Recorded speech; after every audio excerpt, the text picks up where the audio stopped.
coordinated attack by multiple rebel cells is unprecedented. And it's exactly this moment I've been waiting for. Yeah, we need to talk about that line, and the rest of this guy in general. This is Grand Admiral Thrawn. Grand Admiral Thrawn is one of Star Wars' most iconic villains, right alongside characters like Darth Vader, Darth Maul, and Han, Luke, and Leia. He is most famous to newer fans as the blue villain from Star Wars Rebels and the Ahsoka series, but other fans know him from a much more infamous portrayal, the Heir to the Empire trilogy from Star Wars Legends. In this trilogy, Thrawn dismantles the New Republic piece by piece over the course of his campaign. His iconic look, paired with his cold and calculating approach to military campaigns, made him an instant fan favorite character. So, to say fans were hyped when it was revealed he would be brought back into canon with Season 3 of the 2014 animated Star Wars Rebels TV show would be a bit of an understatement. Only problem with his betrayal is summarized with that line I started out with. I have been waiting for. Without getting too much into the nitty-gritty of the differences between Heir to the Empire Thrawn and Disney's Thrawn, the issue is that the Thrawn we see in Rebels pertains to how he approaches situations. Thrawn is written as being retroactively correct rather than being an insightful strategist. Rebels sometimes turns Thrawn into the kind of villain who is never actually wrong, just waiting to explain why he was right. His mannerisms and voice acting, played by the amazing Lars Mikkelsen, encapsulate Thrawn almost perfectly, but the actual writing itself is where the cracks start to form. What Thrawn should feel like is a villain that is slowly beginning to understand how Phoenix Squadron, and specifically the Ghost crew, operates, and then beginning to take steps to dismantle their operations. It should not feel like he has all of the answers, but he instead slowly closes in on the correct answer until it is too late for the rebels to do anything to stop him. So my goal with this video is not to completely rewrite Season 3 and 4 of Star Wars Rebels. Instead, I want to get into the small details of the season and see if I can make Thrawn more like his book counterpart than just being a cartoon villain.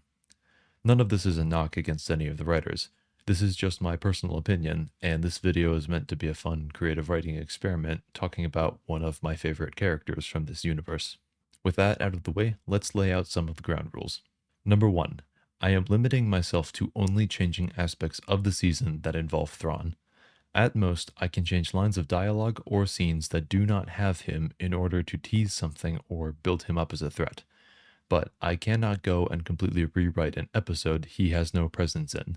So that should alleviate any worries about the rewrite changing storylines like the Maul episodes. Number 2. In any episodes he does feature in, I can rewrite them as I would in one of my other rewrites on this channel, but I must ensure Thrawn's revisions do not directly or indirectly damage the writing of other characters. Number 3. Depending on the episode, I will either go through the entire rewrite story of the episode, or will simply provide context of the episode up to the scene we will be discussing. For most of these episodes, I will be assuming that you, as the viewer, are at least familiar with the show. Final thing to bring up. There has been a growing trend among Star Wars YouTube the past few years to pin faults of the franchise on Dave Filoni in addition to Kathleen Kennedy. Whether that sentiment is true or not is irrelevant for this video. My desire is to change Thrawn in Star Wars Rebels to fix the issues I have highlighted above. We will not be criticizing Filoni's writing style or tendencies unless they do not make sense and that results in active damage of the character, which will only happen once in this video about a particular scene that I particularly dislike. So my request is to please see this as a creative writing experiment and not as an excuse to dogpile on Dave Filoni or any other Lucasfilm creatives. Final reminder that I am saying mainly to address any worries about plot points being changed. This is a rewrite of Grand Admiral Thrawn as he appears in Star Wars Rebels. It is not a rewrite of Star Wars Rebels as a whole. Those are the main things, and I'll talk about any more as they come up. For now, let's start at Thrawn's introduction into Star Wars Rebels, the pilot episode of Season 3. Steps into Shadow Part 1 and 2 kick off Season 3 of Star Wars Rebels, and this also serves as Thrawn's debut episode. For simplicity's sake, I will not summarize the episode in full, but instead focus in on the sections that pertain to Thrawn. Starting off, he is first mentioned in a scene where Governor Price asks Grand Moff Tarkin for control of the 7th Fleet, saying she needs someone who, quote, sees the bigger picture. We will keep this scene exactly the same. It immediately injects the Empire side of the conflict with an air of mystery. I am also going to say it right now. Thrawn will not be revealed in this episode. We need to build him up and really add to the mystery of him before we are fully introduced. So, in the next scene, Tarkin, Admiral Constantine, and Agent Kallus are discussing things when Governor Price enters with Grand Admiral Thrawn, and this is his first scene. We will be removing him from this scene, so the dialogue will go like this. But Moff Tarkin, with all due respect, these are just small cells. There is no evidence of a larger rebel threat. And I would much prefer it stays that way, as does the new Grand Admiral. Grand Admiral? The Admiral in command of the Bataan campaign. Indeed, Agent Kallus. Immediately, Kallus becomes extremely uneasy. He has heard rumors of this new Grand Admiral. He is still in transit, but for the moment he has directed the 7th Fleet to monitor the Yarma system. Our only asset there is Reclam Station. The Grand Admiral believes the rebels intend to raid the facility for its decommissioned bombers, based on several recently liberated prisoners and the rebels' need to build a sufficient strike force. Agent Kallus, inform the station's commander the Grand Admiral has instructions for him pertaining to the bombers. Of course, he leaves, worrying what this might mean, supposing he will find out soon. From here, Thrawn does not appear again until the end of Part 2. By this point, the Ghost crew has liberated the Y-Wings from Reclam Station, and the rest of Phoenix Squadron has arrived to pick them up, due to the Y-Wings' hyperdrives being removed. However, a portion of the 7th Fleet has arrived to intercept them. On one Star Destroyer, Price, Constantine, and Kallus are watching the Y-Wings leave the planet's atmosphere. The rebels are moving. If they get in range of our tractor beams, patience, Admiral. I believe the Grand Admiral has another plan. Above them, they see the distinctive markings of Thrawn's flagship, the Chimera, moving into position. Suddenly, all of the Y-Wings lose their ability to pilot as a surge of electricity courses through them, though they do remain functional, meaning they are flying in a straight line, out into the vacuum of space. Karabast! Hera! We've lost control of the bombers. Acknowledged. She switches channels. Commander Sato, the bombers are locked in trajectory. We will move to intercept. All fighters, deploy. Protect the bombers. Phoenix Squadron deploys fighters to fend off the incoming TIE fighters while the command ship approaches. With it being a commandeered Imperial vessel, it has tractor beams of its own. Commander, we are in the 3 lead ships. Acknowledged. We will pick you up. As the command ship gets within range and activates tractor beams to pick up Sabine, Rex, and Zeb's bombers, the Chimera speeds forward and gets within range to open fire. Sato orders the pilots to put themselves between the 3 bombers and the Imperial fleet, then to jump to hyperspace when they have them. Sato realizes they will not retrieve all of the bombers, but they at least will have 3. The Chimera seems to stall for a moment, as if not expecting this maneuver, then presses the attack. The command ship takes heavy damage, but is able to get Sabine, Rex, Zeb, and Chopper on board. Hera, Kanan, and Ezra are on the Ghost, and the surviving Phoenix Squadron fighters, about half the original number, dock on the ship, and the command ship jumps away. The Grand Admiral used his Star Destroyer offensively? Price only smiles. Quite impressive. Kallus's face is filled with worry at what this means for the rebels. Back on Atollon, Commander Sato informs everyone the command ship is damaged to the point it will need to be grounded indefinitely in order to be repaired. Hera will still chastise Ezra for his recklessness in proceeding with the mission. When Sabine examines the 3 bombers they recovered, she discovers they had a kill switch installed in addition to the device that electrocuted the ships. This kill switch has rendered them inoperable. Hera will still order them to be delivered to General Dodonna's fleet. They may be able to reverse engineer the designs and get these 3 working again in addition to building more. Phoenix Squadron both got what they wanted and are now completely on the back foot, with no functional bombers and an incapacitated command ship.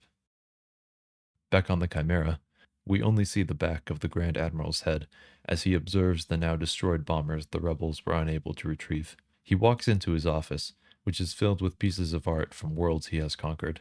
He specifically passes a piece of art depicting a larger beast protecting its young from a predator, matching very similarly to the framing of what the command ship did to protect the bombers.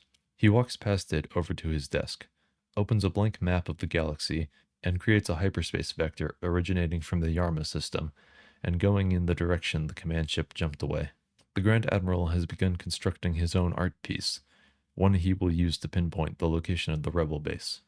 The audience will see that as the escape vector gets further from the Yarma system, it encapsulates more and more worlds, making the Empire's search more difficult. But within that vector is the planet Atollon. With that, the pilot episode ends. As mentioned earlier, this is one of the episodes Thrawn does not appear in, so we will not be adding him.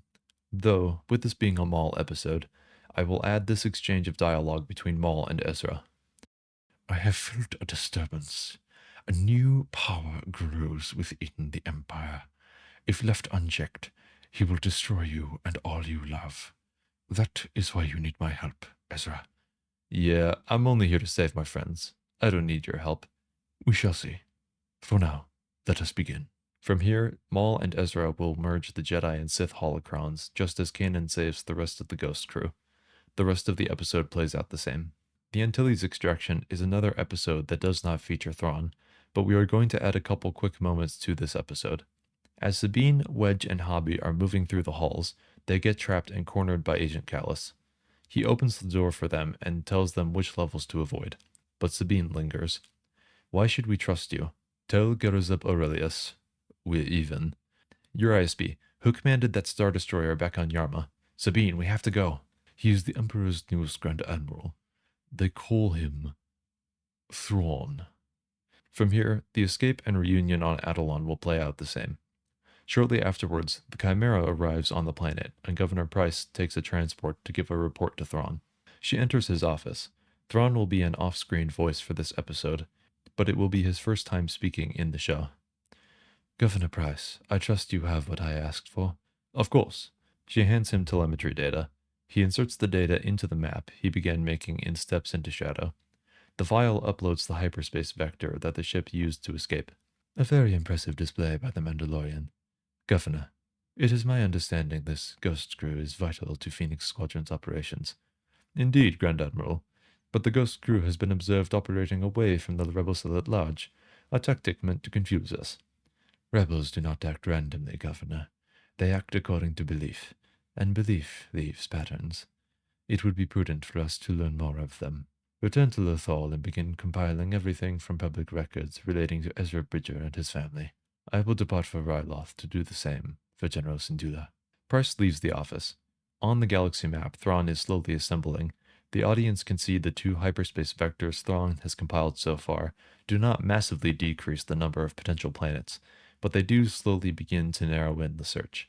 And Atollon is still within the overlapping section of the 2 vectors. Then the episode ends. Heir's heroes will be our first proper introduction to Thrawn in this rewrite. However, his role in the episode will remain mostly the same to start. Heir's father, Cham Syndulla, will mention that the Empire's battle tactics have become much more precise in recent days, just like he does in the original episode. Hera and Ezra will still infiltrate the occupied Syndulla household in order to retrieve the Syndulla Calicori. There is one moment after they enter the house where Captain Slavin and Thrawn enter the room and have a quick exchange as Ezra and Hera sneak away. I would keep Slavin but remove Thrawn.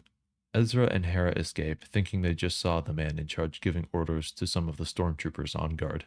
As they navigate through the halls, Hera gets the Calicori from the room that she now realizes is the office of the man in charge, but then runs directly into Captain Slavin.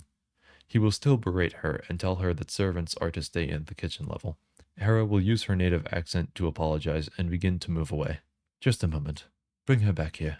Hera turns to see Grand Admiral Thrawn enter the room from behind Captain Slavin. The stormtrooper guards begin moving forward, but Ezra in his scout trooper disguise waves them off and brings Hera closer. There is a shot of Thrawn taking note of the fact that a random scout trooper appeared out of nowhere to fulfill his request. The item you are holding. May I see it? Hera hesitates, but then hands it over. I am a visitor to your world. As such, I look for opportunities to learn more about the culture I am part of. Captain Slavin, do you recognize this? Yes, it was in my office. He gets angry. You little thief! It would be good for us to return it. All of them enter the main office. Thrawn sits in the chair and places the Calicori on the table. Hera is sat in the chair opposite him while Statton and Ezra stand. Thrawn looks between all of them, then looks to the stained glass window that shows Hera's family. He studies it for a moment, then looks at Hera, then turns to Ezra. Trooper, the air circulation in this room I have found to be poor. You have permission to remove your helmet. I understand, sir, but I can remain at attention for the duration of this meeting. I find it curious you were so prompt in responding to my request to bring this servant forward. Just following protocol, sir. Didn't want to not follow an order from a commanding officer. And yet you disregarded my request to remove your helmet. Ezra stays as motionless as possible to not give himself away. Thrawn turns his attention to Hera. As for you, this piece of art was in this office, and you took it. Why? I thought it would be valuable, and I could sell it for food. My family is starving. If that were true, why not go for any of the more valuable things here? He gestures to some of the carvings, but also the Imperial technology that likely would also get a good price on the war-torn planet. Why steal that piece of trash I put in the back when I moved in? That is because, Captain, she is correct in saying it is valuable. It is a family heirloom known to the Twi'leks as a calicori, worthless to off-worlders like you and I, but held in high regard by the people of Ryloth. Ezra, realizing Thrawn is figuring them out, tries to go for his blaster, but Thrawn stuns him with his own weapon. Stettin takes Ezra's helmet off. Bridger, how is that possible? Thrawn gestures to the window. Because he is among friends. Thrawn turns to Hera. General Syndulla, it is an honor to finally meet you. From here, Thrawn imprisons Hera and Ezra and takes the calicori with him. Hera will still mention to him that she would rather destroy the calicori than allow Thrawn to have it, which surprises Thrawn, even if he does not show it. I was under the impression the calicoris were almost considered sacred, General. They are more than some artifact for observation, but I wouldn't expect you to know that from surface-level research. I agree, for I have gleaned very helpful information by speaking to you. In the original episode, there is a quick exchange after this scene where Stettin says they should destroy that piece of Twi'lek trash, as he quotes it, and Thrawn grabs him by the collar, getting very angry before recomposing himself and continuing on. I am going to amend this scene slightly. This is my personal opinion, but I do not think it is in character for Thrawn to get visibly angry here to the point of physically threatening a subordinate. I get why he does, with him being a Chiss and the Empire being very xenophobic. He likely had to endure similar comments made about him, but it feels too random of a moment. Instead, I would have Stettin say the same line, then look back to see Thrawn staring at him. Thrawn and Stettin will look at each other, with Stettin becoming more and more uneasy with each second that passes, until he finally breaks eye contact and looks away. I forget that not everyone appreciates art as much as I do, Captain. Now, scouting groups have confirmed Cham Syndulla is en route. It would be best for you to prepare proper defenses. I will attend to my duties aboard the Chimera. Duties, sir. General Syndulla has helped me to realize where the true values of this Phoenix Squadron lie. From here, the episode will play out the same until the team escapes on the Ghost. In the original episode, Thrawn lets them escape, saying they have earned their victory. That is a really plot-contrived way of allowing the rebels to escape Thrawn. There is another way they can escape and not have it hurt Thrawn's character. For those of you who have read the Heir to the Empire trilogy, your memory may get jogged when I mentioned that an expert pilot is trying to now escape from a Star Destroyer that is about to engage its tractor beam. As the Ghost tries to escape, Thrawn orders the tractor beam to activate. Despite Hera's best evasive maneuvers, the ship eventually gets caught and is slowly being reeled in. Ship is got, sir. As the Ghost gets close to the Star Destroyer, Hera realizes they have one chance to escape. She orders Chopper to cycle all power to the hyperdrive, and tells everyone else to pile everything non-essential into the storage room. After they do, Kanan realizes what she is trying to do. Kanan tells Ezra to help push the debris towards the Chimera once it gets jettisoned. Zeb jettisons the debris, and Kanan and Ezra use the Force to push it so the debris is between the Chimera and the Ghost. They feel the tractor beam's grip slightly lessen. Hang on! She activates the hyperdrive, and the ship is put under enormous strain. But the interference from the debris loosened the tractor beam just long enough to allow them to jump to hyperspace. Sir, we've lost them. A variation of the covert shroud maneuver. Very impressive, General Syndulla. Hera will then exit hyperspace, and the audience will see the Ghost has taken damage. Paint is stripping off the hull, and sections of the ship appear to be smoking from the friction created by escaping the tractor beam cone. After doing an analysis of the ship, the team believes it is safe, and they jump back to Adelon. We will then include a brief scene of all the Chimera's tractor beam techs standing in a line in front of Grand Admiral Thrawn. He stares out the window of the bridge while the techs look at each other. The rebels have managed to escape us. Does anyone know how? If I am not mistaken, sir, it was the covert shroud maneuver, a method where pilots introduce debris into the tractor beam cone, providing enough interference for a smaller vessel to jump away. You are correct in your assessment. But if we were aware of the method the rebels used, why did we not have a plan for it? With respect to Grand Admiral, we have not received any training on how to counteract a covert shroud. It is possible we may have been able to re-engage the tractor beam from another source, provided we are able to correctly anticipate the timing. You are correct. The Imperial Navy has not been trained on how to counteract a covert shroud, because there is no reliable countermeasure. Several methods have been proposed, but none have succeeded thus far. Thrawn turns to look at the line of techs. Sir, is it possible the rebels will begin employing the covert shroud more now that they have seen it succeed once, despite its inherent risks? I believe you are correct. I task all of you with investigating and testing potential countermeasures. It is vital to our success that the rebels have no reliable means of escape, and you men will be instrumental in achieving that goal. Thrawn leaves, and the techs return to their workstations.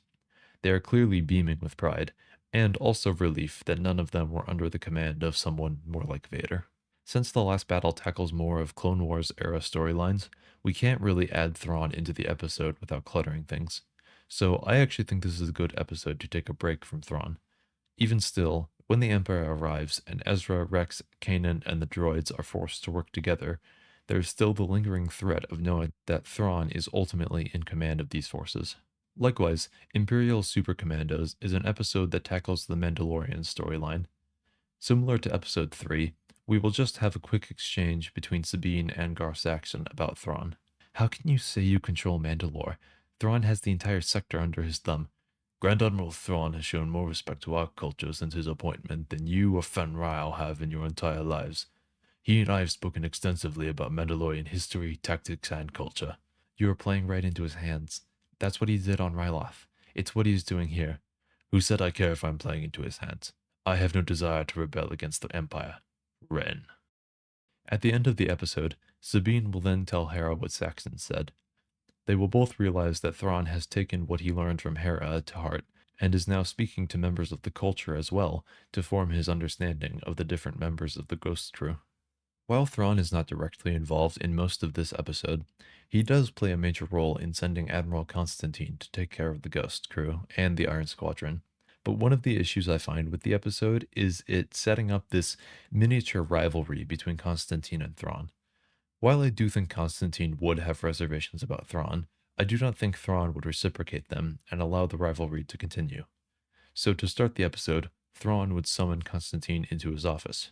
As Constantine enters, he sees the map the Grand Admiral has slowly been assembling. We see it has had a few updates from other smaller engagements with Phoenix Squadron not seen on screen. Grand Admiral, you wanted to speak to me? Yes, I did, Admiral. It has come to my attention that you may have felt overshadowed as of late. Well, with your unconventional battle tactics succeeding in pushing the rebels back, it has felt strange to be in this environment. I see. Tell me, is there something you notice about this map? He gestures to the map and the two take a seat. Constantine studies it for a moment. I notice you do not have the escape vector from Ryloth noted. An insightful observation, but not the one I was looking for. That data point is one that exists, but due to the panicked nature of General Syndulla when escaping the tractor beam, it is unlikely she jumped immediately for the rebel base. What else do you notice? Constantine studies the map for a few more moments. Some of these vectors were captured from standard patrols, the ones that I put in place when first promoted. Precisely. You see, your tactics may be more conventional than mine, but they still provide us with valuable data when you know what to look for. Constantine will leave and feel a bit more proud of himself. The idea that he is feeding Thrawn important data is feeding his ego. The Ghost crew will then appear on Makapo and meet the Iron Squadron after pushing the Imperial forces back. The report will make it to the rest of the 7th Fleet, and we will have a similar scene from the original episode. The Ghost crew has arrived on Makapo. Admiral Constantine, I would like you to handle this. I will see to it personally. He turns to a technician. Order a light cruiser to be made ready. You are going yourself. In one ship. It is 2 small vessels. This will be a simple endeavor. If you are certain, then. Constantine leaves the ship to travel to Macapo. We will then fast forward to the end of the episode. By this point, the rebels have incapacitated Constantine's light cruiser and are moving to escape when the Chimera arrives. As the Ghost moves to jump away, a second Star Destroyer arrives and tries to cut them off. Hera, I see them!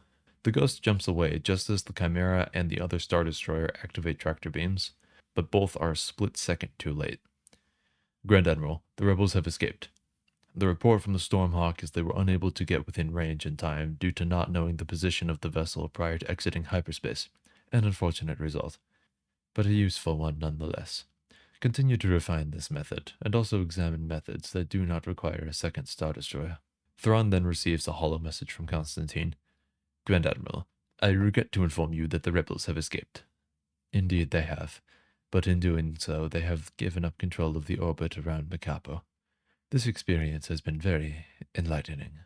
I am not even going to try to say the title of this episode, but this is another episode that does not feature Thrawn, but we will be making some slight adjustments.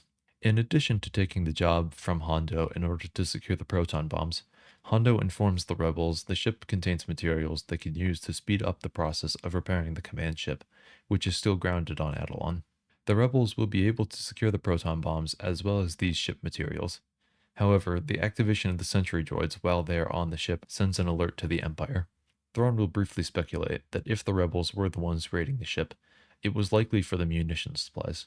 Thrawn will also examine reports of a new model for specialized infiltrator droids being completed on Coruscant. Thrawn will submit a request for as many as they can afford to give him. He sees in the report that malfunctions due to physical damage or hyperspace stress have been eliminated, and Thrawn begins drawing up plans to use them in investigating individual planets for the Phoenix Squadron base. Now, an Inside Man features Thrawn heavily, but he is portrayed pretty well overall. Even still, I will make a few adjustments to help with the writing. The first scene with Thrawn is when Kanan and Ezra have infiltrated the factory in order to find the new project that Fulcrum tipped them off to. Ezra's friend Morad, who was one of the infiltrators who purposely sabotaged the vehicle production, will still be selected to demonstrate the effectiveness of the speeder he made, but we will adjust the scene slightly. The speeder begins overheating around a speed of 190, so Morad powers down the speeder and steps off. He is met with Thrawn and Price glaring at him, and Callus simply looking in his direction. Worker, you were not ordered to stop the demonstration. My apologies, Governor. I believe I demonstrated that the speeder is faulty. So you admit that your work was not up to standard. Morad believes he is being led into a trap, so he pivots to avoid admitting it is not up to standard. No, my work on the wiring is correct. I received the finished frame from the assembly line. So you would blame the workers who assembled the frame?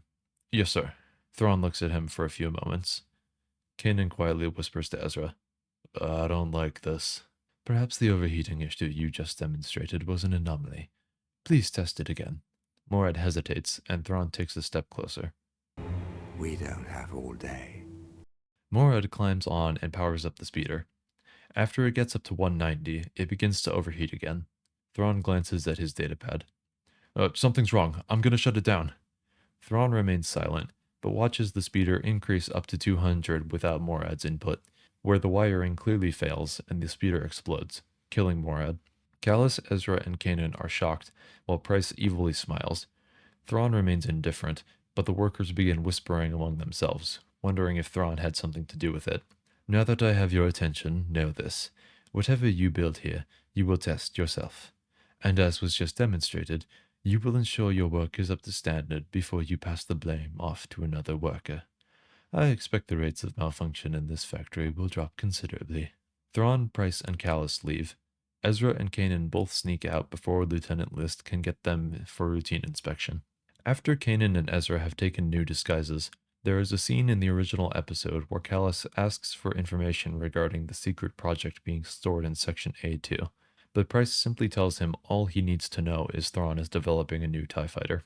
The scene then shifts to Thrawn questioning another worker who did not correctly build a walker and is then taken into custody. We will keep that scene the same. The next scene has Lieutenant List and Agent Callus entering Thrawn's office.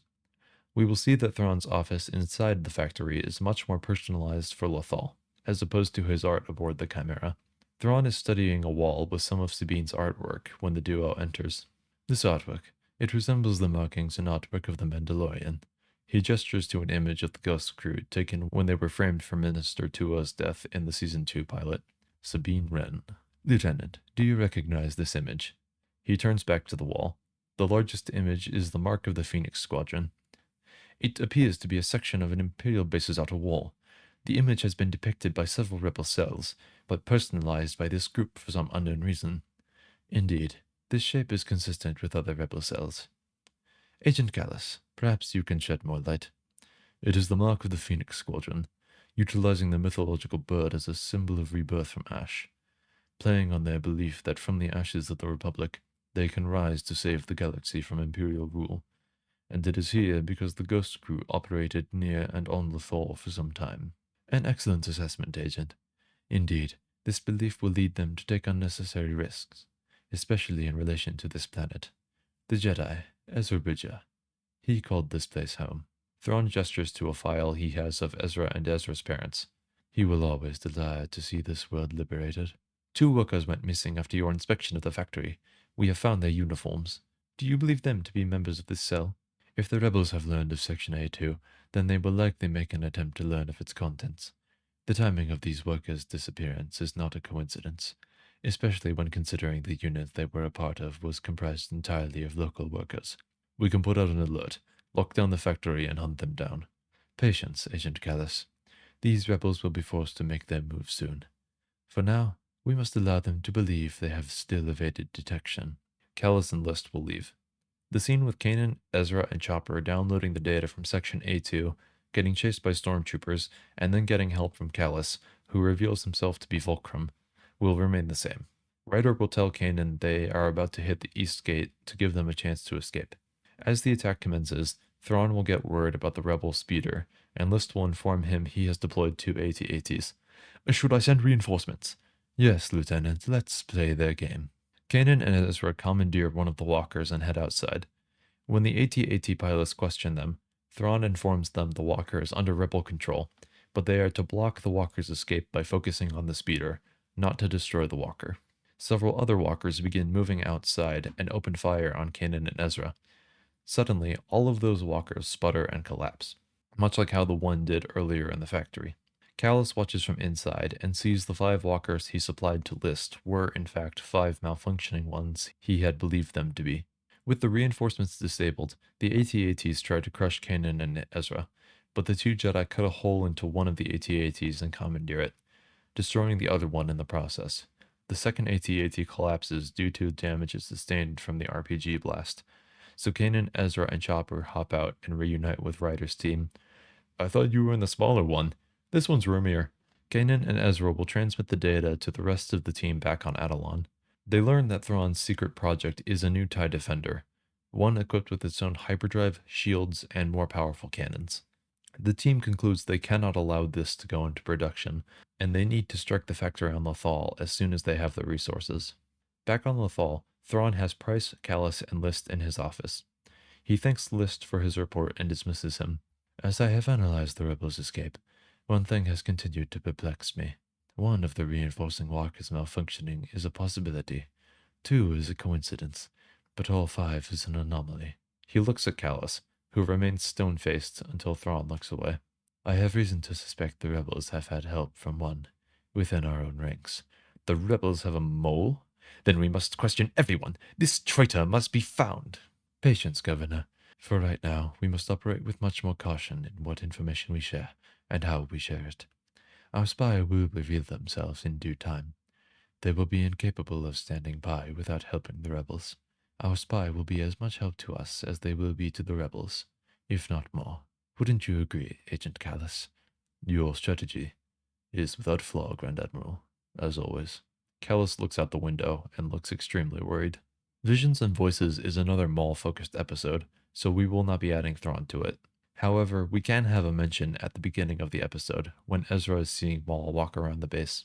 Since we have received no further transmissions from Fulcrum, we will have to operate with what Kanan, Ezra, and Chopper gleaned from their time inside the factory. Makes sense we haven't heard anything. Thrawn is probably on high alert if he's discovered a mole in their ranks. Ghosts of Geonosis Part 1 and Part 2 do involve the Empire, but they do not directly involve Thrawn. So for these 2 episodes, We will have the story play out the same, but Commander Sato will order several Phoenix Squadron deployments to be a distraction for the 7th Fleet and draw Thrawn's attention.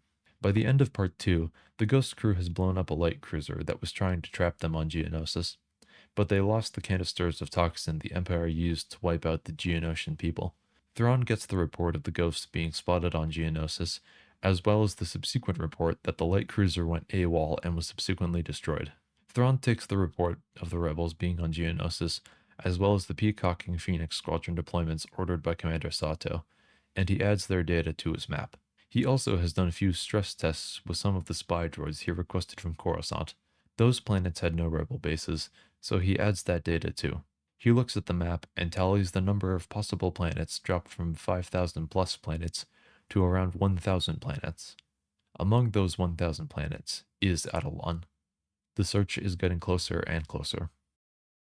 Warhead is one of those episodes where Thrawn's brief appearance is simultaneously some of his best and worst in the entire show. As a brief summary of the episode, Thrawn deploys infiltrator droids to some of the suspected planets housing the rebel base, 96 to be exact. One of these droids happens to arrive on Adelon while most of the Ghost crew is away. The episode then revolves around Zeb, Chopper, and AP-15 trying to deal with this droid without exposing the location of the base to the Empire. I will note that, per my rewrite, these droids are first introduced as a concept at the end of when when Thrawn is examining reports about them. In the original episode, Zeb, Chopper, and AP-15 are able to incapacitate the droid and rig its self-destruct sequence to activate. Earlier in the episode, the droid had been attacked by the native Adelon spiders and lost its connection to the Imperial network. So Zeb, Chopper, and AP-15 rig the self-destruct sequence to activate only once the droid returns to the Empire and re-establishes the link to the Imperial network, thereby destroying any other droids from other planets, and masking the location of the base, because multiple droids were destroyed in the explosion. The plan goes exactly as they expected, with the droid detonating inside of a Star Destroyer and severely crippling it at best, outright destroying it at worst. Thrawn, however, is not too concerned, and instead informs Kallus that because of this, he knows the rebels are on one of those 96 worlds, rather than the more broad 1,000 candidates he had before the episode started. Overall, it is a good plan by Thrawn. No matter what, he gets closer to his goal, but the execution is the issue. First off, I do not understand why, if the droids have a built-in bomb to activate if needing to avoid capture, you would put all of them next to each other inside of a Star Destroyer. Moreover, if these droids are being sent to suspected rebel hideouts, tampering with the bomb is a possibility, and Star Destroyers are expensive. The Emperor likely would not be too happy about hearing one has been damaged or destroyed because 96 live bombs were brought on board. So the solution is to make the logistics of the plan much smarter. But importantly, we will not be making Thrawn omnipotent. Rather, we are trying to make Thrawn be intelligent without being automatically correct, or retroactively correct. Instead, Thrawn will deploy the droids as normal, but they will instead return to a light cruiser that is still within the fleet, but not in formation. Thrawn orders the officers on this light cruiser to thoroughly inspect every droid for signs of tampering while the droid's data is uploaded, wanting to search for physical evidence as well as the droid's data. When the droid deployed to Adelon returns, the data upload will start, but the network connection will be established and the bomb will go off, completely destroying the light cruiser and losing the data of all 96 droids. Before that, though, Thrawn summons Kallus into his office as the spy droid travels back to the fleet. Kallus enters to find Thrawn examining his map. He has 96 of the 1,000 planets within the vector circled, but not filled in. Grand Admiral, you wanted to see me. Yes, Agent Kallus. Sit. Kallus takes a seat, and so does Thrawn. Thrawn gestures to the map. What do you think of this map, Agent? You clearly have been able to narrow down the number of planets, and are awaiting more data from these droids' expeditions. You have successfully described the map, Agent Kallus, but that was not my question. Kallus shuffles in his seat, clearly worried Thrawn is trying to set him up. I think it is an example of meticulous planning and execution, and with luck, it will be fully completed soon. That is my hope as well, but it has one blemish, that being the spy within our ranks. How has your investigation into this fulcrum individual fared? Kallus is now doing everything in his power to not give away how nervous he is, All current suspects have yielded no further leads. Whoever the spy is, they have a method of gaining and transmitting information we are not currently aware of. Thrawn studies Callus for a few moments. Before he can say anything more, a technician enters and informs Thrawn the final droid has returned. The two stand and go to the bridge. On the light cruiser, the technicians link the droid up to a wire to transmit data, then inform Thrawn. Grand Admiral, all 96 droids are accounted for, beginning data transfers. The droid then begins to hum as the self-destruct sequence activates. Watch out! The light cruiser explodes. A powerful explosion, but not enough to damage any other vessels in the fleet. Thrawn stands with Callus on the bridge. It is clear that Thrawn is disappointed about the situation. This is the first time the rebels have actually managed to pull a fast one on him, and the result is a more prolonged search. Callus is happy to see this happened, but he keeps his emotions dampened to avoid suspicion. Thrawn will walk with Callus to his office and add 96 dots to his star map, showing the 96 planets the droids were deployed to. Thrawn will smile. Grand Admiral, you seem to be taking the situation well, despite the outcome.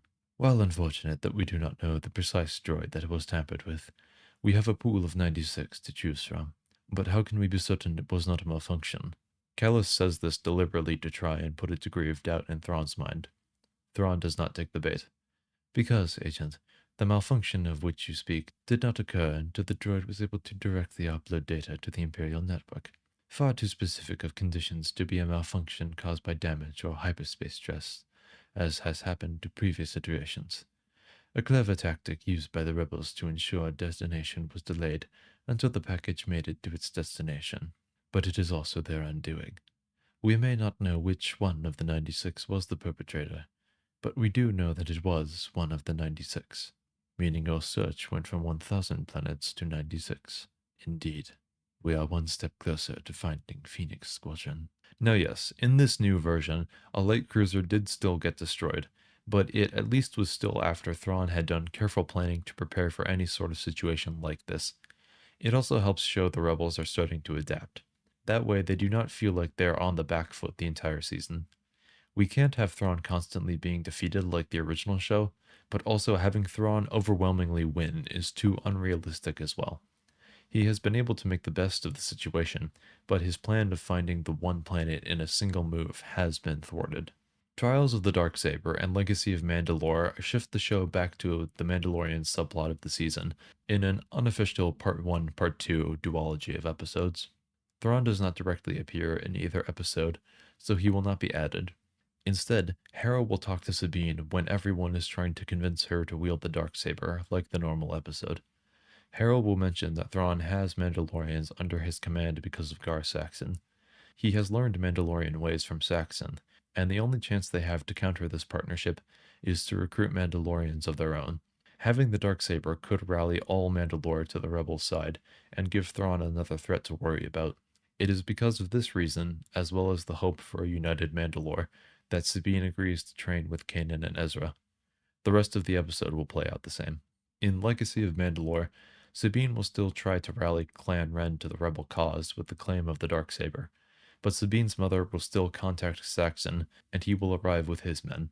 The episode will play out the same, with Saxon dying, Clan Ren in rebellion against the clans loyal to the Empire, and Mandalorian culture destabilized. Sabine and Fen Rao will stay with Clan Ren to help bring stability like they do in the original episode. Through Imperial Eyes is a strange episode in my opinion. I like it, but the writing around Thrawn feels weird. Almost as if the show needed Thrawn to figure out Callus is Fulcrum in this episode, but also not figure that out through conventional means. We will still have the episode open the same, with Ezra pretending to be a bounty hunter that stole a ship and gets apprehended by Lieutenant List. Callus will still pretend to interrogate Ezra alone after he disables the security cameras. Don't you realize how dangerous it is for you to be here? If a trooper recognizes you, Relax, the Empire is a big place. Most people don't even know what I look like now. I hope that's true for both our sakes. If they discover you here, I'll be executed for treason. That may happen anyway. You sent us a Fulcrum transmission saying Thrawn knows about Gar Saxon's death, but we already knew about that, and we think the Empire was monitoring the transmission. So you got captured to warn me? Nope, to get you out of here. Well, I guess I have no choice then. The rest of the scene will play out the same. and Ezra will be transferred to the Chimera, escorted by Callus and List. Callus and List will then be summoned to Thrawn's office, where they will meet with Admiral Constantine and Colonel Yularen. As they walk by, they will see Thrawn sparring against several Death Troopers, before he shuts them down and closes the door. I like this scene. It is a departure from Book Thrawn, as we did not see any indication that he was physically strong as far as I am aware, but this gives Thrawn a bit more menace. Even if you do manage to outsmart him and get past all of his strategic defenses, he can still just kick your teeth in if he needs to.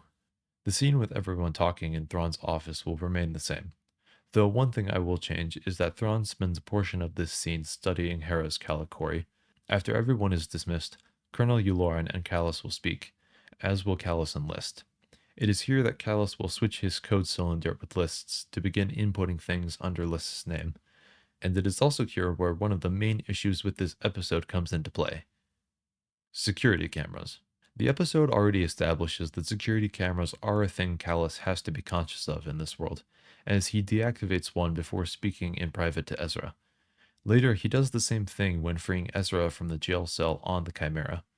But then he and Ezra just waltz into Thrawn's office without a care in the world for anything other than this one guard. Per my rules for this rewrite, I cannot change what Callus does unless it directly ties to Thrawn, so we will have to work around that issue. In the meantime, Governor Price will join Thrawn and Yularen in Thrawn's office. And how did the meeting fare? I am certain our spy was present. Agent Callus's investigation has provided us with useful insights, but unfortunately nothing concrete. Unfortunate indeed. Price clocks this subtle accusation of Callus. Grand Admiral, you are certain we need not worry of Admiral Constantine? When you were first promoted, he was very troubled by the new chain of command.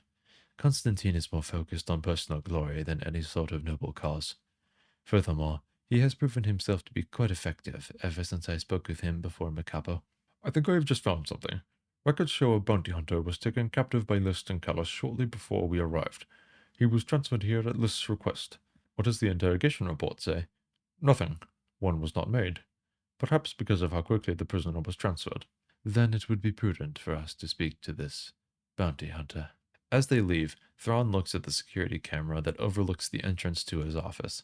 He studies it for a moment, then orders technicians to begin manually inspecting security cameras in high-traffic areas around the Chimera, including areas like all landing bays and Thrawn's outside office camera. The episode will continue from here. Callus will deactivate the security with List's code cylinder and free Ezra. They will then find Ezra disguised and go into Thrawn's office. Thrawn shared in the meeting that he had narrowed down the number of planets to nearly 30 based on more recent data since the spy droids. Whether it is bait or not is irrelevant. Ezra and Callus have to see if Atollon is on the map and change that. Upon seeing maintenance workers inspecting the camera outside Thrawn's office, Callus, Ezra, and Chopper infiltrate the office using the same Jedi mind trick plan they used in the original episode. But with the camera being down, they don't need to worry about being spotted. The trio will then erase Atollon from the map Thrawn has been assembling by changing the dot over Atollon corresponding to the infiltrator droid to be associated with the neighboring planet. Chopper will then start shuffling around other dots. Around 40 in total is all that he has time for, but uses that time to mix up the number of suspects. Not a perfect fix, but enough to throw Thrawn off their trail. Before they can mess with the map any further, Thrawn returns to his office and is informed by the guard that Lieutenant List is inside. Ready your weapon and follow me. As they enter, the maintenance crew is finishing up calibrations on the security camera and turns it back on. The scene with Callus activating the Death Troopers and using them to distract Thrawn will remain the same. After Thrawn deals with them, he will inform Colonel Yularen he believes the rebels have tampered with his efforts to find the rebel base and are attempting an escape. Yularen informs Price, who intercepts Kanan and Rex as they attempt to impersonate stormtroopers. Since Callus put the idea in List's head that Price may be the spy, him seeing Price fight a stormtrooper, who is actually Rex, makes him think he has enough evidence. He stuns Price, and Yularen sees this. Callus then tackles List. Callus, come on! There has been a change of plans, now that I have captured Fulcrum. I can do more here. Ezra, Kanan, Rex, and Chopper flee while Callus pretends to shoot at them. He then switches back his code cylinder with List's, just as Yularen arrives with troops. Thrawn watches List be taken away and sends a message out on a datapad. The following scene of Yularen debriefing Callus, Price, and Thrawn will remain the same. You should be proud of your efforts, Agent. You managed to stop the spy from escaping, but not before he attempted an attack on the Grand Admiral's life. My apologies, sir. None needed. He did not succeed. The Empire will make a note of your heroics. You may go. Thank you, Grand Admiral. Price and Callus leave. After the door closes, Yularen's face becomes wrinkled as he thinks. Thrawn drops his fake, cordial look and begins digging through transmissions he requested after List was taken away. As he does, a stormtrooper enters with the helmet Ezra used when impersonating a bounty hunter. Thrawn asks him to leave it on the desk. Things have fallen into place a little too perfectly for my liking. I don't think List was capable of what he's accused of. I agree, which is why I've requested code cylinder logs from List's light cruiser, and ordered our security cameras to be calibrated. But first, do you recognize this? He gestures to the helmet. A beast of some kind. Why? It is a lovecat, a native creature to Lothal. But study it further, and compare it to this image. Thrawn gestures to the mark of the Phoenix Squadron displayed in his office. The markings and coloring are the same, made by the same person, most likely. Likely the work of the Mandalorian, Sabine Wren, and due to his attachment to Lothal, I believe the shuttle thief to be none other than the young Jedi, Ezra Bridger. Bridger? If Bridger was the shuttle thief, why didn't Callus alert us? Thrawn shows the data he received from security. It shows Callus was the last person to access the detention block on the light cruiser before security was deactivated and Ezra was transferred. The security footage outside of Thrawn's office shows Callus and List leaving the original meeting together. Then the footage stops once maintenance arrives to calibrate it, but it starts just as Thrawn and the stormtrooper guard enter his office. This was when they finished calibrations. A moment later, the sounds of the Death Troopers is heard and Callus comes running out of the office, too focused on escaping to notice the camera is active again. Thrawn then switches to the camera overlooking the landing bay where List was captured. He fast-forwards past the workers calibrating the camera and the downtime to show Callus tackling List, speaking briefly with Ezra, and then start shooting. While the camera is too far away, it does still capture Callus bending over to take something from List before Yularen arrives with troops. Because, Colonel Yularen, Callus is the rebel spy, Fulcrum. I would never have expected one of my own students to be capable of this betrayal. And that is why you, like so many others, have been deceived. But we must keep quiet on this discovery for now. I believe Fulcrum will be a greater asset to the Empire than Callus ever was. Secret Cargo revolves around the rebels being pursued by Thrawn, Constantine, and Governor Price as they attempt to smuggle Senator Mon Mothma to safety after she speaks out against the Emperor. Most of Thrawn's involvement in this episode can remain the same. With the tweaks already made, and a few others in this episode will be a bit of a wake-up call for the rebels. To start, this is the first time Thrawn deploys the TIE Defender. This will be kept the same, as it demonstrates what Thrawn's project could mean for the rebels if full production of the Defender goes into effect. This is the first of two instances in this episode showing that Thrawn has finally learned enough about the rebels to begin effectively countering them. As the TIE Defender forces the Ghost into the Archon Nebula, Thrawn radios Price and Constantine, who are waiting on the far side of the nebula in 2 Star Destroyers of their own. Governor, Admiral, the rebels have been forced into the nebula. Scarus is in pursuit of them. We will be ready to intercept them. The crews of the Stormhawk and the Judicator have been briefed on covert shroud techniques. Have you two ensured your own knowledge is up to standard? We have, Grand Admiral. Thrawn nods and ends the transmission. When the Ghost crew gets to the other side of the Archon Nebula, the episode will play out the same. Mon Mothma tries to stall Governor Price by giving an extensive list of demands for surrender. After Price denies those terms, her Star Destroyer activates a tractor beam and begins to pull the Ghost in. Governor Price has secured the vessel, sir. Good. Move in and prepare to deploy countermeasure if necessary. Governor Price will not be the only reason these rebels are captured. Constantine's Star Destroyer moves closer to Price's Star Destroyer. Hera tells Zeb to prepare to deploy scrap junk. She is going to attempt the covert shroud again. Zeb jettisons the junk. Governor, the ship is attempting a covert shroud. Admiral Constantine, I see it, Governor. My ship is ready. Hera maneuvers the Ghost, and the junk offers enough interference to break free of the tractor beam from Price's Star Destroyer. Hang on, Senator! Hera activates the hyperdrive just as Constantine's Star Destroyer activates its tractor beam, retrapping the Ghost and stopping them from jumping to light speed. In the span of about 1 second, the ghost freed itself and then became trapped again. Vessel secured, sir.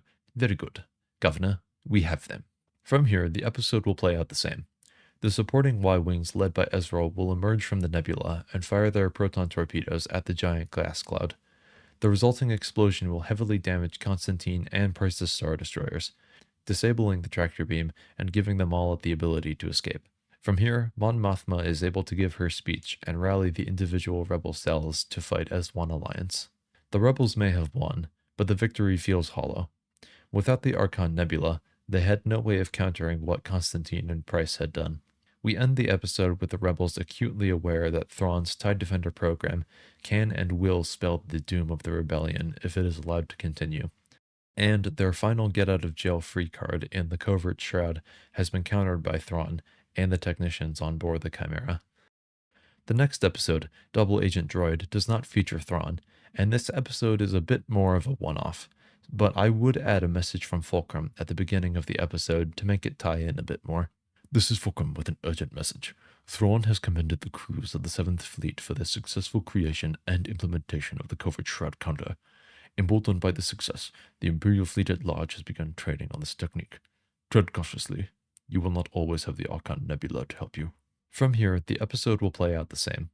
One little addition I would also have is that at the end of the episode, Commander Sato informs Phoenix Squadron the command ship has been repaired and returned to active service. They will have its capabilities for the planned attack on the Lothal TIE Defender factory. Next, Twin Suns is the final Maul episode of Season 3. This will remain completely unchanged. With it having no Thrawn presence at all, it will help keep the focus on the finale for Maul, as well as giving a sense of the calm before the storm. And at last, we arrive at 0 Hour Parts 1 and 2. The entire reason I wanted to do this video in the first place. Because in my opinion, these two episodes are Thrawn at his best and Thrawn at his worst. To start, I talked about it in the intro, but we will change a bit of Thrawn's dialogue at the beginning of the episode. Rather than saying, "This is the moment I have been waiting for," a snippet of the conversation will go like this. A joint operation between rebel cells is unprecedented. We have tracked General Dodonna's trajectory. We believe the rebel cells will meet up within 3 solar cycles. And it is with this trajectory that the search draws ever closer. This joint operation has coincided with my search and given me the opportunity to wipe them all out. I want you to capture their leadership. In such a battle, it may not be possible to take prisoners. Surely a man of your talents can manage. If we are to truly crush this rebellion, we must make examples of its leaders. It will be done. Kallus will still overhear all of this through spying with the mouse droid, and know he needs to make a Fulcrum transmission. The next scene with Thrawn is one of my least favorite. The scene is Kallus going to Ezra's old watchtower to make his Fulcrum transmission, but Thrawn intercepts him and jams the signal. Kallus is able to hold his own long enough to break the jamming device before being captured by Thrawn. My issue with this scene is after Kallus gets the message through and then is captured, Thrawn pulls out the classic mustache trolling trope of, yes, it may seem you have won, but actually this was my plan all along. You may have transmitted your warning, Agent, but in doing so, you've given me the last piece of the puzzle. This can be solved by changing one thing. Thrawn lets the message get through. Here's how this scene would go. This is Fulcrum with an urgent message. Thrawn knows about the planned attack on the Lothal factory. He is also aware several rebel cells will be participating. Whatever plan you have, I urge you to conduct it swiftly. Kallus sees the message go through and breathes a sigh of relief, slumping back in his chair, but then turns as he sees a shadow blot out the moonlight streaming in from the door. By the light of Lothal's moons. That is your code phrase, isn't it, Agent Kallus? Or should I address you as Fulcrum? Their fight would remain the same, and Thrawn is able to subdue Kallus and capture him. I must thank you, Kallus. You transmitted your warning, and in doing so you have given me the final piece of the puzzle. Thrawn displays his map he has been slowly assembling all season. It has been narrowed down to just 10 planets. With all of this data, I have only a handful of suspects remaining, but the search has been completed for me. Now, this is the trajectory of General Dodonna's fleet, and this is the trajectory of your Fulcrum transmission. Taken separately, they mean nothing, but together, the planet is not one of your 96 suspects from which the infiltrative droids were deployed. The rebels are smarter than you give them credit for. A pity you do not study art, Agent Callus, for there is much it can show you, such as revealing the process by which art goes through several iterations, slowly sculpting it into the masterpiece that many enjoy. By examining previous versions of a piece of art, one can also glean insights, such as previous versions of your map. Callus's eyes widen, such as on this map, which shows a planet that, upon inspection of backup versions of this chart, was once among the 96. Thrawn opens another file and shows what the map looked like right after the events of the Warhead episode, showing around 40 of the 96 dots being different to the current version. Callus looks horrified. I believe they call this Atalon, now the home of your rebel friends. He activates his comlink. Admiral Constantine, deploy the fleet to these coordinates. We will join you shortly. I also changed the scene slightly to clear up what honestly feels like a plot hole throughout the show. In the episode Through Imperial Eyes, when Ezra and Callus are in the office, Ezra makes a comment about Thrawn being close to finding the rebel base, implying that Atalon was on the map. But then in the original version of this scene, Thrawn talks about how Atalon does not appear on any Imperial charts, and the only reason he knows it exists is because it is represented in the art of the ancient people of the sector. I'm not sure if this is actually a plot hole or if I'm missing something, but to clear up any confusion, that's why this change was made. Also because it feeds into the season-long arc that Thrawn has had of slowly assembling this map. From here, Thrawn's opening assault on Atalon will remain the same. He catches the rebels by surprise and begins engaging them. His conversation on hologram with Hera, Commander Sato, and General Dodonna will remain the same. One of the things the original Rebels series did that I have done my best to change in this rewrite is the miniature rivalry between Thrawn and Constantine. In the original episode, Thrawn and Constantine have a back and forth that is meant to set up for later. But Thrawn does not operate like this. In the books, there is an entire section dedicated to Thrawn getting a feel for the mental and emotional state of his commanders before starting a battle. He would not get into a petty rivalry with one of his subordinates. So, as the 7th Fleet presses the attack, Thrawn will radio Constantine, who has been put in command of one of the 2 interdictor cruisers. Admiral Constantine, keep your interdictor cruiser back for the time being. Grand Admiral, I do not understand. Why not just attack now with overwhelming force? Because you and I have both faced these rebels before. We both know they will attempt to employ something unexpected. We must be ready for it. The time will come for a glorious attack, but not right now. I understand. Constantine ends the transmission. Holding the glory for yourself. I do not require glory, only results for my Emperor. The battle in orbit will remain largely the same from here. Kanan will go out into the wilderness to try and get help from Bendu. Meanwhile, the Ghost will try and get an opening for Ezra to enter hyperspace and escape the battle to get reinforcements. Commander Sato will hear they cannot get an opening and orders the command ship to be evacuated. He then begins piloting the ship towards the center of the fleet. Constantine looks worried, wondering aloud if the ship is rigged with explosives. There, that is the command ship. Move to intercept. But sir, Grand Admiral Thrawn ordered us to remain back. Move to intercept. Our gravity wells will prevent the ship from moving and protect the fleet. The interdictor begins moving, but is immediately clocked by Thrawn. Constantine, return to your assigned coordinates immediately. Constantine will not budge. Throughout my rewrite of this season, Thrawn and Constantine have had less of a rivalry and more of a master-student relationship. Thrawn has acknowledged Constantine's skills and usefulness of the systems he put in place as Admiral, but has also shown Constantine that a less conventional approach is necessary for handling Phoenix Squadron. Having taken these lessons to heart, Constantine has made a bold choice, one that he believes to be tactical. By using the interdictor's gravity wells, he can prevent the rebel command ship from accomplishing whatever task it has set out to do by charging straight for the fleet. Then it will be trapped in place and the 7th Fleet can destroy it, causing the rebels to lose an important asset as well as lower morale. Grand Admiral, our gravity wells will stop the ship's advance. Then you can open fire on the vessel. Constantine is finally being pragmatic. Constantine is being careless. All ships, open fire on the rebel vessel. Interdictor A73. Move to cover the hole made by Interdictor A92. As the fleet begins to shift to try and compensate for Constantine's movement, his interdictor begins to charge the gravity wells. but Commander Sato orders the command ship to turn. The ship is changing course, sir. Constantine realizes he misread the situation. Oh no. Take evasive action! The command ship smashes into the interdictor, bisecting it and creating a hole. Ezra makes the jump to hyperspace, despite the other interdictor cruiser racing to try and stop him. The rest of Phoenix Squadron returns to the surface of Adelon. Sir, one rebel ship managed to escape. Constantine believed he knew Commander Sato's intent. Let us hope he did not undermine my efforts. Overall, I think this serves as a better way for Ezra to escape while keeping the episode mostly the same.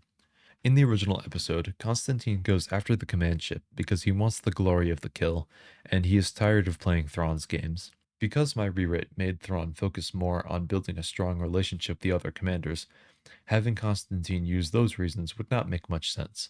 So instead, Constantine thinks he is acting the way Thrawn would, giving him an opportunity to prove he has learned, but also still having the glory of playing an active role in destroying the ship. What he failed to account for that Thrawn did was that Commander Sato's people will choose self-sacrifice over glory in order to protect the people they care about. As Part 2 opens, Thrawn sets up the fleet for an orbital bombardment. The only change here will be that Thrawn has restructured the layout of his fleet to have the remaining interdictor cruiser in the middle of the fleet rather than in the back. He knows a rebel ship escaped, and he knows losing the interdictor cruiser means Phoenix Squadron has actual avenues of escape, regardless of if the fleet has perfected the covert shroud counter. As he prepares for the bombardment, Phoenix Squadron takes cover in the subterranean tunnels beneath the base. Rex and Zeb will activate the base shield before going underground as well. The shield will protect the ships and equipment at the base, but if it fails, at least all of Phoenix Squadron will not be instantly eviscerated.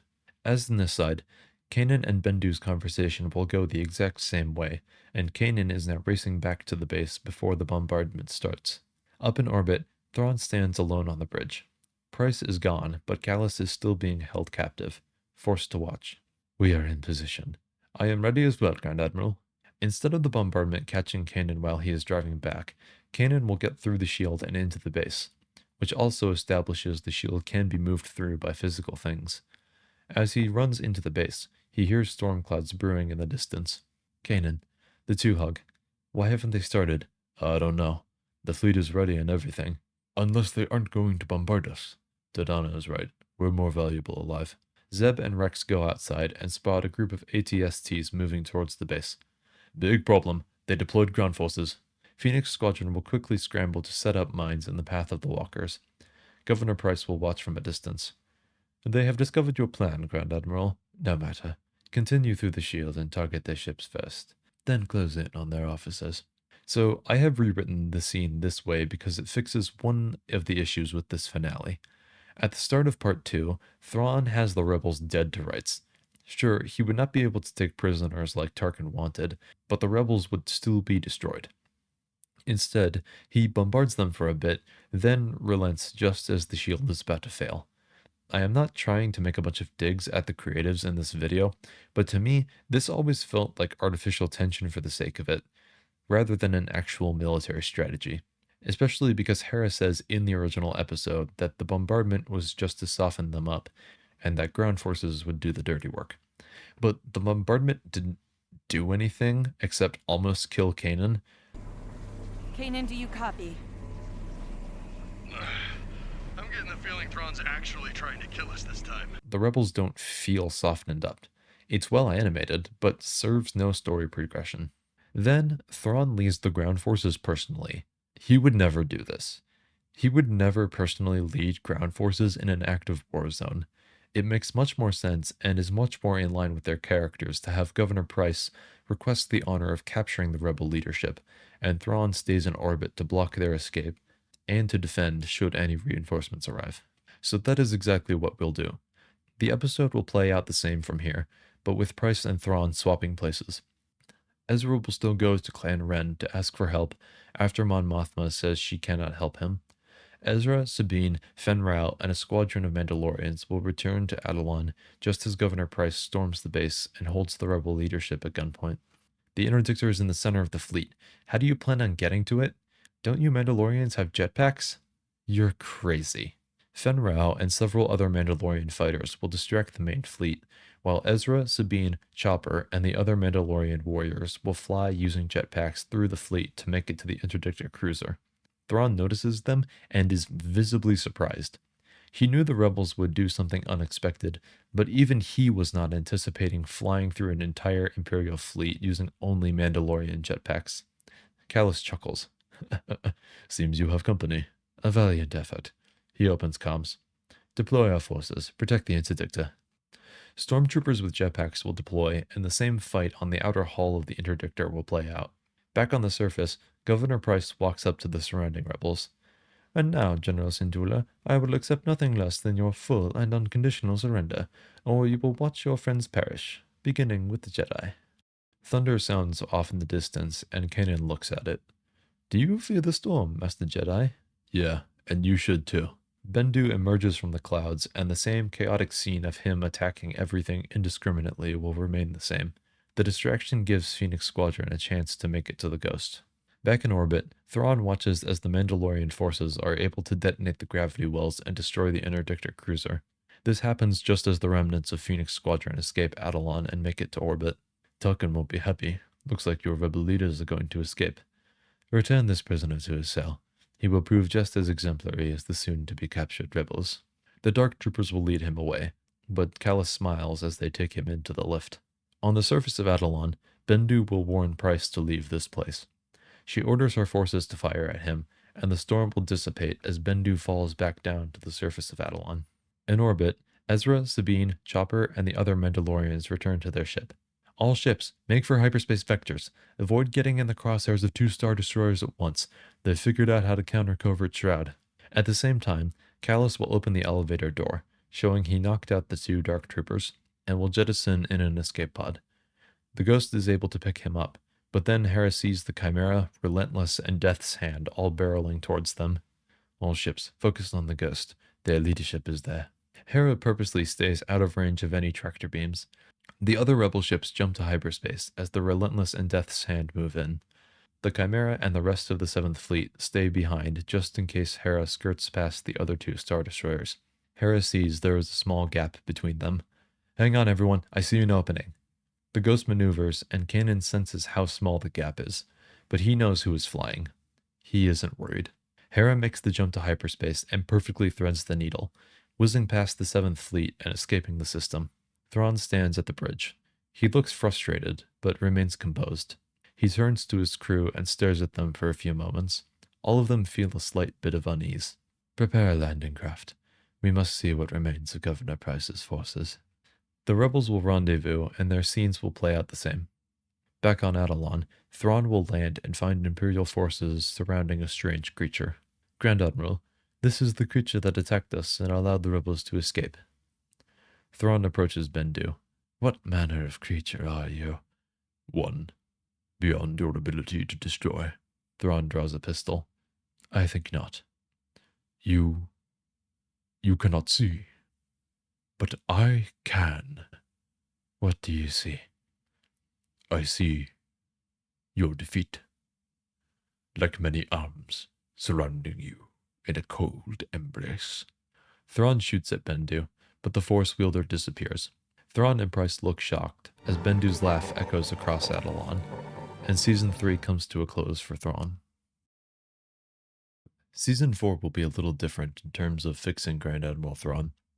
We have already spent all of Season 3 establishing Thrawn as a threat, so there is no need to go episode by episode and slowly build him up. Additionally, Season 4 takes a step back from the Empire versus Rebellion galactic war that Season 3 focused on. Instead, it focuses much more on the crew of the Ghost that we have come to know over the course of the series. I think this is a good idea. It does obviously just lead to less Thrawn versus Rebels moments. So instead, I will be looking at some of the bigger moments where Thrawn is fumbled, but will also add moments for him that will still help build him up. For Heroes of Mandalore Parts 1 and 2, Thrawn briefly appears when being informed about the Duchess, the weapon Sabine designed to counter Mandalorian Beskar armor. Since this is the culmination of the Mandalore arc the show has been building, Thrawn will remain absent from the center of the conflict. However, as Bo-Katan accepts the Darksaber from Sabine and begins the quest to unite Mandalore, it does plant the idea in our head that the Empire, and by proxy Thrawn, will begin to lose support from their loyal Mandalorians. Despite their loss on Atollon, the rebels are not done fighting yet. Similarly, in the Name of the Rebellion, Parts 1 and 2 do not feature Thrawn at all. He will not be added. However, Ezra will remark that if the Empire is trying to acquire kyber crystals of that size, it may mean they have a project in the works that is on par with Thrawn's TIE Defender project. The occupation is where the Ghost crew finally returns to Lothal, but it does not have an appearance of Grand Admiral Thrawn. I have decided it would be good to add a scene at the beginning of the episode, both to remind the audience that he is present on Lothal, and also to help with the introduction of a character strongly associated with him. A Star Destroyer will emerge from hyperspace over Lothal. As it approaches the blockade, a transport shuttle will fly out of its hangar bay and proceed to dock at the Chimera. 4 Shadow Troopers will wait as the hatch opens, and out walks a creature. Ruck is introduced later in this season, but as the personal bodyguard of Thrawn in the books, it feels necessary to have him here sooner. Ruck is escorted to Thrawn's office. He finds Thrawn sitting at his desk, studying reports coming in from Saxon and Director Krennic concerning recent events on Mandalore and with the Kyber Crystal acquisition. Grand Admiral. Ruck, good to see you have returned. What have you to report from the unknown regions? The quest for these Ysalamai continues to be a mystery, but I have reason to believe a trail of evidence still exists. That reason being? Assuming these force-suppressing creatures are more than legend, there is evidence of planets hosting a large migration. The origin of where these creatures migrate from is still a mystery. A mystery we will return to in due time. But I have summoned you here for another purpose. The rebels. Precisely. Since the Battle of Atollon, the rebels have all but vanished. With the exception of these 2 events, he gestures to the reports he was reviewing. All is quiet.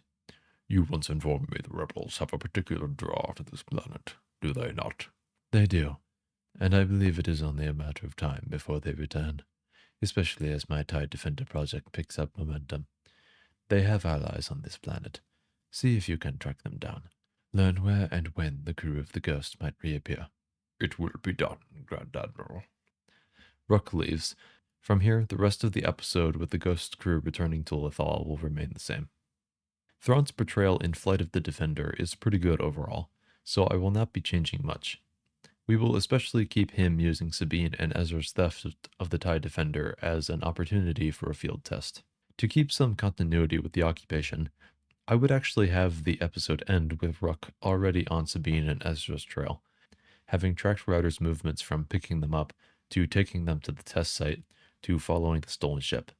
He is still behind, but closing fast. Kindred is where Ruck is first introduced in the original show, but I would have him come into the episode by arriving just as Governor Price and her forces find the TIE Defender crash.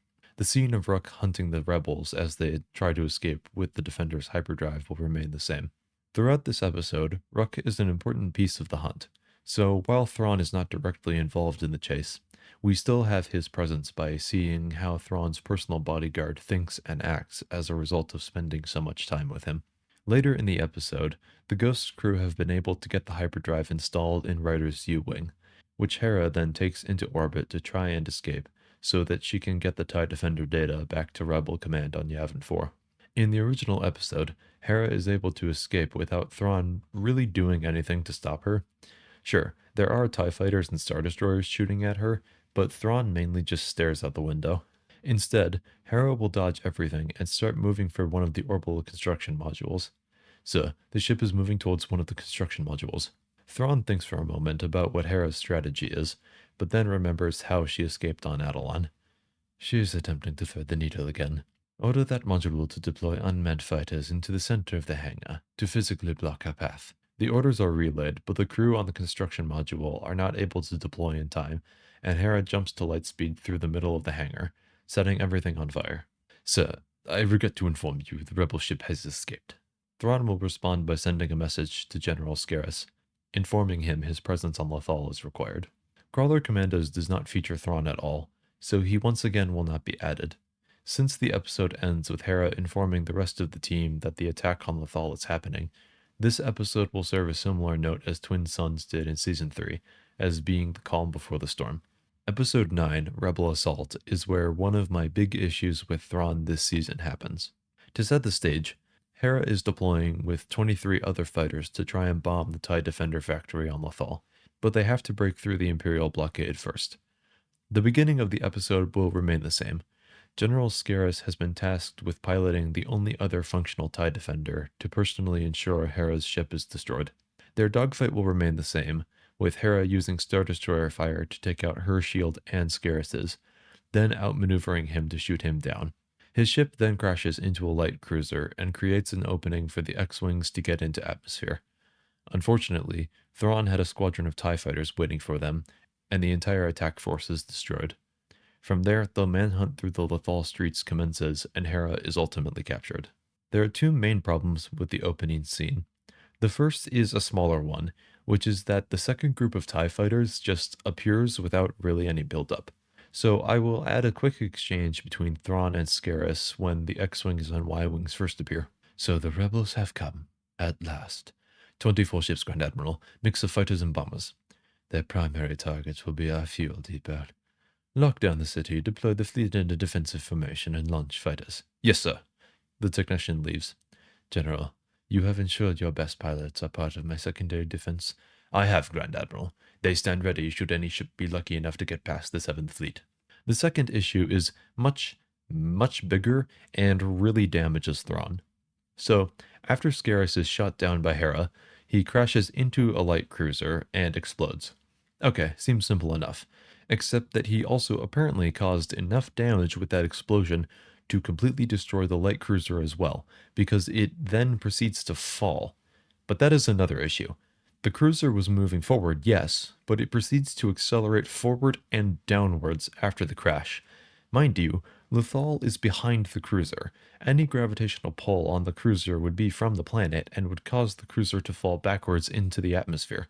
But no, instead, the physics-defying light cruiser falls forward and downwards so that it can perfectly cleave through the tower of a nearby Star Destroyer and either outright obliterate that Star Destroyer or at the very least render it inoperable for the foreseeable future.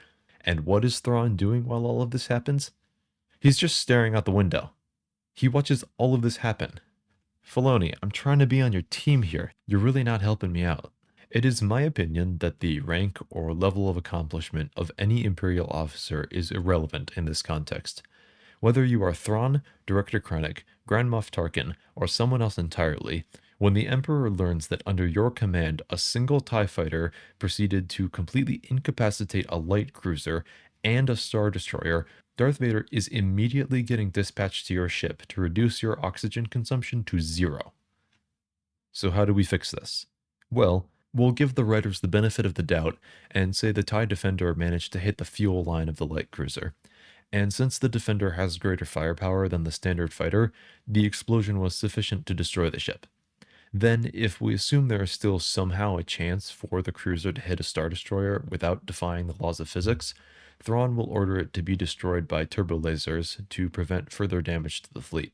In an ideal world, Scaris damages the light cruiser, but then that is the end of it, and the secondary line of TIE fighters takes care of the rebels. Worst part of the situation is losing the final operational TIE Defender along with the Empire's best pilot. But that was Scaris' own hubris, and does not directly damage Thrawn's character. From here, the rest of the episode remains the same, and Hera is captured. The next episode, Jedi Knight, focuses more on Hera and Kanan than it does on any external threat of Thrawn. However, he does have 2 appearances. Thrawn interrogates Hera, and we will keep this the same.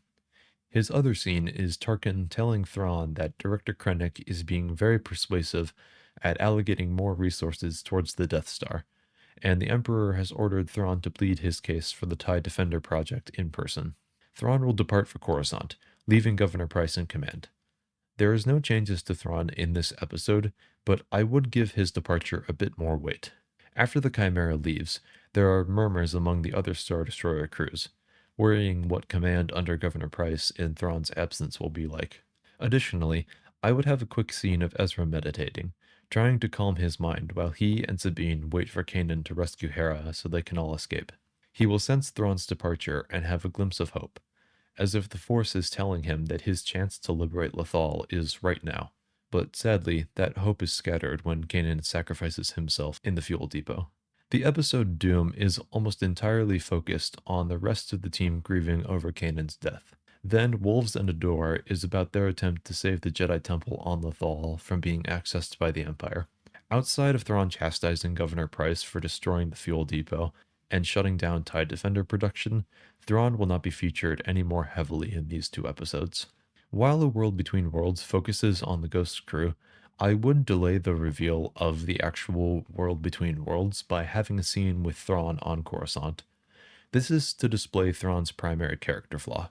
In the books and in canon, it is established that Thrawn is a brilliant military tactician, but he is not a politician. As such, the ways of bureaucracy often get in his way. The episode will open with Thrawn entering the Emperor's office. The Emperor sits in his chair, while Darth Vader stands next to him. Director Krennic is also present. Grand Admiral Thrawn, My Emperor. He bows. Director Krennic has been quite informative about the progress of Project Stardust. Perhaps you would enlighten me on your project. Certainly. The TIE Defender represents the evolution of fighter combat. Victory or defeat can often come down to the smallest detail. As such, ensuring our fighters are superior to that of the rebels will allow us to more easily defeat their attempts at unrest. But how can a simple TIE fighter possibly dissuade the larger unrest brought on by this rebellion? You speak of the people who wish to see the Empire gone, but will not take up arms? Precisely. A new fighter is useful for destroying the military of the rebellion, but the ability to destroy a planet is vital to destroying the spirit of the rebellion. If you presently possess that ability, I would agree, but the TIE Defender has produced measurable results, whilst Project Stardust has not. Something that, by the grace of our Emperor's patience, I intend to change soon. How soon? The rebellion grows each day. This debate can be saved for another time. The Emperor sits there for a few moments. Director, Grand Admiral, I commend both of you to return to your respective projects. I would like to see measurable progress from both of you within the next 20 cycles. You will then present your progress, and I will decide from there where resources shall be allocated. What would you define as measurable progress, my Emperor? For you, Director, a successful test of the weapon would be a good place to start. Krennic flinches. Now go, both of you. Krennic and Thrawn both bow, then leave Vader and the Emperor alone. I sense you have a favored project, my apprentice. The ability to destroy a planet is nothing next to the power of the Force, my master. Grand Admiral Thrawn is no wielder of the Force, yet he seems more in tune with it than most. Do not let him deceive you, Lord Vader. His mind is sharp, but he will never channel its power the same way Jedi and Sith can. Yes, my master. From here, the episode would shift back to Lothal and the Jedi Temple, as well as Ezra's time in the World Between Worlds. A Fool's Hope is another episode that does not feature Thrawn, but does still have him in the background. Ezra tells everyone the plan to liberate Lothal has to commence now, because he senses Thrawn is returning from Coruscant. Using a fake betrayal from Ryder, the rebels lure Governor Price, Rook, and a large detachment of Imperial forces to their makeshift base. With the help of the Loth Wolves, Price is captured and Rook is unaccounted for. As Thrawn travels back to Lothal, the rebels launch their plan to liberate the planet before he returns. The series finale will play out the same for a good while. Ezra and the others will commence their plan to infiltrate the Imperial Dome, activate Protocol 13 to bring all Imperial forces into the dome, and then launch the structure, destroying all forces on the planet. At the same time, a backup team is sent into orbit to transmit a specific frequency in order to take care of the 7th Fleet in orbit. This backup team will get momentarily delayed when Rook ambushes them, steals one of the transport ships, and radios Thrawn. Their conversation will remain the same, and Thrawn will still instruct Rook to disable the shield generators on the dome. Where the episode will change is when the rebels are preparing to launch the dome. At this point, Grand Admiral Thrawn returns. He will hold position above them to prevent the dome from being launched, lest they crash and destroy the city. Ezra will radio Thrawn. It's over, Thrawn. I hold control of your dome and all your forces.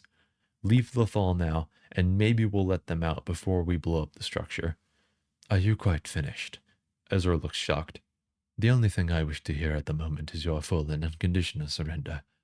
How can you demand my surrender when I hold your entire army hostage?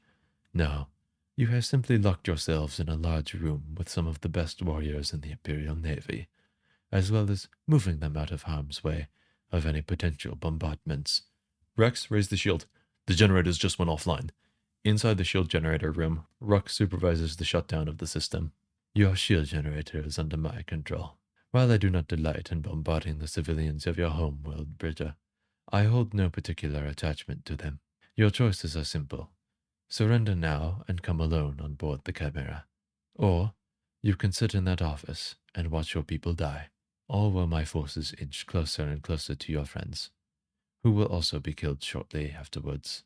Ezra watches as the Chimera, Death's Hand, and Judicator all aim turbo lasers at the surface. Wait, stop, I surrender. Ezra, no, he's bluffing.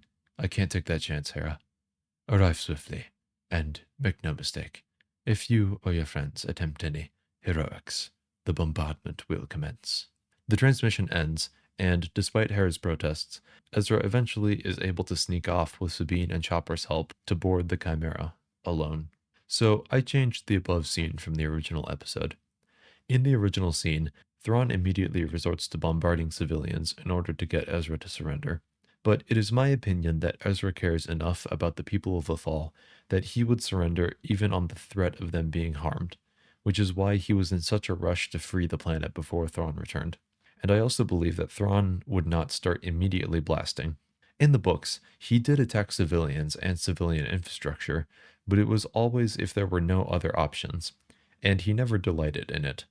So instead, this scene will have Thrawn threaten to attack civilians and show he's prepared to put his money where his mouth is, because of what he has learned about Ezra and believes this is the most efficient means of achieving surrender. The other rebels will still attempt to regain control of the shield generator from Ruck to take away Thrawn's advantage. Meanwhile, Ezra is escorted to Thrawn's office. When he enters, he will find Thrawn studying the photo of Ezra and his parents. Thrawn also has a report from his ships in orbit about strange hyperspace anomalies, but he has disregarded them, believing it to be irrelevant to the current situation. Bridger, a name that is quite famous among the people of Lothal. Your parents were very outspoken in their opposition to the Empire. They cared deeply for their people, as I deduced you did as well. It was a wise decision for you to surrender, like you gave me much of a choice. From here, their conversation will play out the exact same as the show, with the exception of one adjusted line. Rather than Thrawn saying, "It was never my intention to destroy Lothal, but you've made that completely unavoidable now," he will instead say, "It was never my intention to destroy Lothal, but you have made that completely unavoidable now. As we speak, Ruck is fighting off your rebel friends from attempting heroics to reactivate the shield generator. I expressly warned against that. And now, your friends have only themselves to blame for the death of Lothal's people." From there, the conversation will progress until Thrawn tells Ezra he will take him to someone who understands Thrawn's perspective on who deserves what. As the episode progresses, the rebels in the dome are able to push Ruck back and begin reactivating the shield generator. In the sky, Thrawn stands on the bridge of the Chimera while Ezra is speaking with Palpatine. He stands there for a moment, as if he is momentarily mourning what is about to happen. Then he orders all batteries to aim and fire. The rebels are able to activate the shield in time, which protects the citizens of Lothal, and also electrocutes Ruck to death because Zeb trapped him inside one of the generators. Ruck, what's your status?" "Yeah, he's a little busy. Might want to call back." Ruck screams in pain. "Ooh, yeah, never mind about calling back." Thrawn disconnects the comlink and looks annoyed. Thrawn decides to hold position above the dome for now. The rebels still cannot launch it without destroying the city, and there is still the rest of the Imperial forces within the dome to deal with. Ezra steps onto the bridge, and the scene with them confronting each other as the Purgles arrive alongside the Ghosts will remain the same. I personally find the reintroduction of the Purgles after their singular episode appearance in Season 2 to be a little weird, but per my rules, this is about fixing Thrawn, so this plot point will remain the same. However, Thrawn did have warning from his fleet about strange hyperspace anomalies, as per my change to his and Ezra's conversation in the office. So now the surprise appearance is partially due to his miscalculation. One other change I will make is that in the original episode there is a brief vocal cameo from Captain Pelion, who is basically Thrawn's right-hand man in the Heir to the Empire trilogy. I do not know why this was his only appearance in Rebels, and he has yet to be seen on screen with Thrawn in canon just at all. So I will have this just be another captain, and we will save Pelion for later. Thrawn looks out the window as he and Ezra are in a standoff. He is genuinely caught off guard by the fact that Ezra has chosen to remain rather than flee. He knows the Jedi are self-sacrificing, but he never expected to this degree. Whatever happens next, happens to both of us. That's the plan. Open fire on the creatures. Just as the turbo lasers begin turning, the Purgle tentacles smash into the bridge and begin enveloping the 3 Star Destroyers. While I am a bit pigeonholed into having this scene play out the same, it does still expose one of Thrawn's biggest blind spots. To Thrawn, the Force is a mystery, and because of the unknown it brings, a Jedi having a connection with space whales was not something he was able to account for. As the Purgle tentacles wrap around Thrawn and Ezra, they begin pulsing and prepare to jump to hyperspace. Ezra will say his same goodbye to the others in the dome. Thrawn, while being completely caught off guard by the appearance of the Purgles, looks forward with determination. The Force is a mystery to him, one that he cannot control. Yet. Earlier in my rewrite of the season, Thrawn and Ruck spoke about the quest to find the Ysalamari, a species of legend that was said to be capable of suppressing the Force. As Thrawn is zipped away to a place unknown, he knows what he must do. And with that, Thrawn's final appearance in Star Wars Rebels takes place. When he returns in the Ahsoka series, not only will he have been made more threatening by the events of this rewrite, he may have found something more dangerous to the Jedi than just Night Sister magic. But that is a story for another day. With that, thanks everyone for watching. This was a really fun first delve into the Star Wars universe project for me. So please do let me know what you think, and if you want to see me cover any other Star Wars projects in the future. There's a couple that are staring at me like the Green Goblin mask, so if those are things you want to see, please do let me know. As always, don't forget to like, comment, and subscribe, but if not, know that you taking the time to watch the video is plenty enough for me. Thanks for watching, and I'll talk to you all soon. Take care.